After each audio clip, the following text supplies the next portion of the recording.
he focused on terms like China buying more agricultural products, which he said to Xi Jinping directly would help him in the farm states.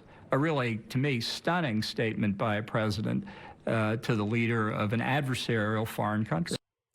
Former National Security Advisor John Bolton saying that President Trump delayed sanctions on China for the mass detention of 1 million Uighur Muslims out of fear that it might jeopardize the trade deal with President Xi. President Trump's own words suggest that there is some truth to that claim. He told Axios, quote, "I made a great deal, $250 billion potentially worth of purchases, and you're in the middle of a negotiation, and then all of a sudden you start throwing additional sanctions on.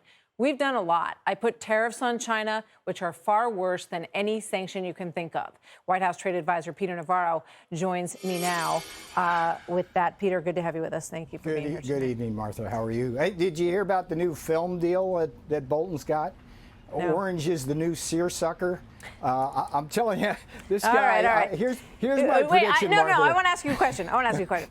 Based on that introduction, okay, the moment when he talks about the president's election in the context of wanting to help farmers with a better trade deal and to make sure that China made good on the arrangement that was made for them to buy a lot of U.S. goods to help those farmers. How do you see that in the context of election, trade, economy? Who wins there?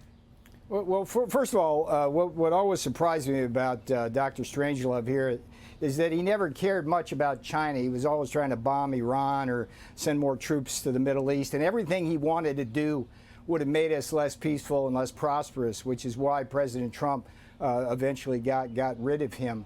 But in terms of this Xinjiang province, I wrote a book in 2015, Martha, called The Crouching Tiger, and I had a whole chapter in there. It's a terrible situation.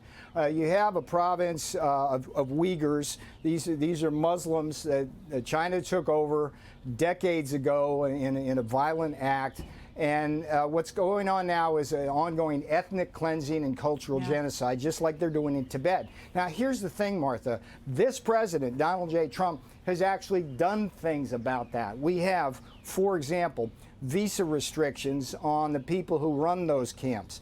We've got export restrictions, particularly on a company called Hikvision, which is this very evil company that has all the surveillance cameras, not just in Xinjiang, but also in places like Hong Kong. And we have Customs and Border Protection stopping goods made by forced labor, where the Chinese Communist Party, it's always the party, forces these Uyghurs. They'll send them to different parts of China, make them make stuff in forced labor camps. And then, but so my point is that well, John Bolton can talk. We are walking the talk here. The president has been very aggressive, as has Secretary of State Mike Pompeo, about denouncing these concentration camps. So I would say look at what we do, not what John Bolton says, because he's a liar. So the bill that the president just signed is something that came out of Congress with regard to this. I've heard him talk about this issue. I know he's been concerned about it. I know Secretary Pompeo has also brought it up at that level. And it's a reprehensible situation. I don't think that have any other countries tried to crack down on China on this front? Have they? That's a great question, because the answer is no. Europe talks about it, and I'll be honest with you, the bill that Congress did, it doesn't really do much yet. It's basically, let's study the problem. Here's the thing, Martha. We as a country, we as a people, and I think this election is going to be mostly about China, have to ask ourselves, how much do we let the Chinese Communist Party get away? Concentration camps in Xinjiang, the suppression of democracy in Hong Kong, sinking Vietnamese fishing trawlers in the South China Sea, strafing the airspace of Taiwan, meddling right here every day in our election. Here's the thing. Here's an important difference between John Bolton and Donald J. Trump. Bolton's this like Strangelove throwback to the 50s. Kinetic warfare, bomb Iran, bomb this, bomb that.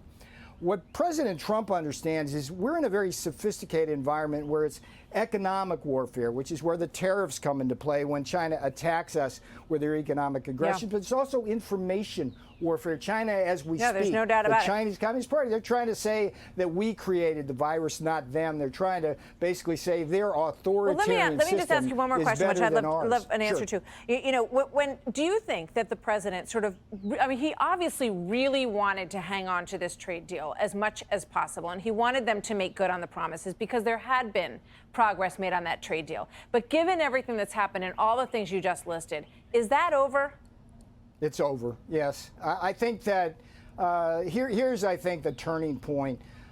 They came here on January 15th to sign that trade deal. Yep. And that was a full 2 months after they knew the virus was out and about. It was at the time when they had already sent hundreds of thousands of people to this country to spread that virus. And it was just minutes after Wheels Up, when that plane took off, that we began to hear about this pandemic. And I think everybody here inside the perimeter and around this country now understands that China lied, Americans died, and it's the Chinese Communist Party. So I think that this election is going to be about jobs, China, and law and order. And that's interesting. President Trump runs the table on all three of those, especially China. It reminds me a little bit, I mean, different circumstances, obviously, of the Japanese diplomats in the White House, you know, hours before Pearl Harbor was bombed. There is that. You know, different circumstances, as I say, but some similarities. And my guy's Winston Churchill right now, to be honest. Winston Churchill. Yeah. I've read several books on the Blitz, and you need that kind of leadership is something that is very much needed right now. So, Peter, thank you very much. Always good to speak to you. Martha. Good to have you here tonight. Take care.